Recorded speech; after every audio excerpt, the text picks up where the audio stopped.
One TV Patrol. Padayon sa mga balita sa One TV Patrol. Department of Transportation Secretary Jaime Bautista, speaker sa OLT Pagadian 3rd Commencement Exercises 2024. Inspired kayo ang mga graduate sa Our Lady of Triumph Institute of Technology Pagadian. Human nila nabati ang dilihamay nga kaagi ni Department of Transportation Secretary Jaime Bautista. Si DOTR Secretary Jaime Bautista maoy pinasidunggang dinapit og mamumulong sa gitahigayon nga OLT Pagadian 3rd Commencement Exercises and 4th Recognition nga nahitabo ni atong Agosto 5 sa Pagadian City. Matud pa sa kalihim nga magsilbi untang inspirasyon o panag-ingnan sa mga OLT graduate ang iyang simple nga kaagi nga pinaagi sa pag-antos og pag-ampo maangkon gayod ang kalampusan sa kinabuhi. Public school teacher ang iyang inahan apan dili paigo ang sweldo gumikan kay aduna siya mga magulang dungang mitungha usab sa kolehiyo hinungdan nga gipahimudsan niini ang mga scholarship program. Nahimong certified public accountant, nakapangimpliyo sa usa ka kumpanya, nahimong manager sa usa ka tobacco production company, may pabarog pagbalik sa nabangkarutang Philippine Airlines. Niadtong 2019, iyang gibiyaan ang taas nga posisyon sa Chinese conglomerate nga gipanag-iyahan o gipanag-iya sa Lusiutan Group nga taas kaayo og moral sulod sa halos 40 ka tuig nga pagdidikar sa kagalingon sa panarbaho.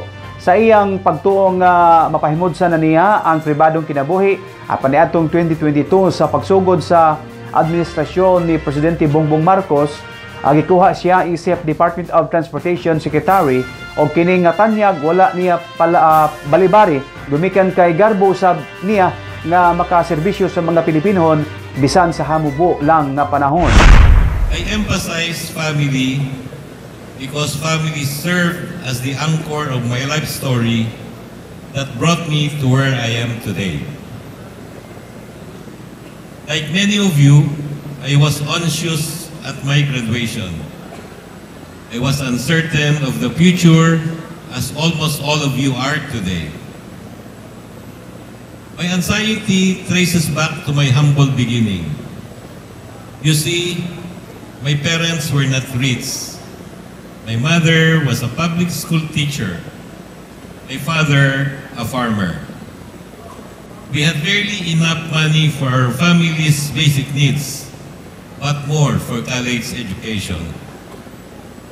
I learned to be thrifty. I had no extra money for extracurricular activities outside of school. Back then, there was no cell phone or internet. Watching movies at cinemas was a luxury. I got a scholarship when I ventured from my home province to study in Manila. I lived with relatives and subsisted on a very low daily allowance. I had only one pair of shoes throughout the college and a few worn-out clothes. My college's life revolved around home, school, library, working, and home again. Still, I was excited to move on after college. I wanted to show my parents that I would not let them down. I was constantly aware of their sacrifices. My parents, with meager finances, managed to send me and my 3 sisters to school. In 1977, I graduated with a Bachelor of Science degree, major in accounting. I immediately prepared to take the licensure examination for Certified Public Accountants or CPA. 1978, I passed the exam and got my CPA license. Barely a week after taking the CPA exam, I got hired at the country's leading external auditing firm, Sisif Gores and Dilayo or SGV, where I worked sometimes as long as 20 hours a day. I jumped from one company to another, handling various responsibilities. I slowly climbed the corporate ladder, accepting bigger roles and responsibilities. I do not believe in faith. I believe in possibilities that present themselves in various disguises.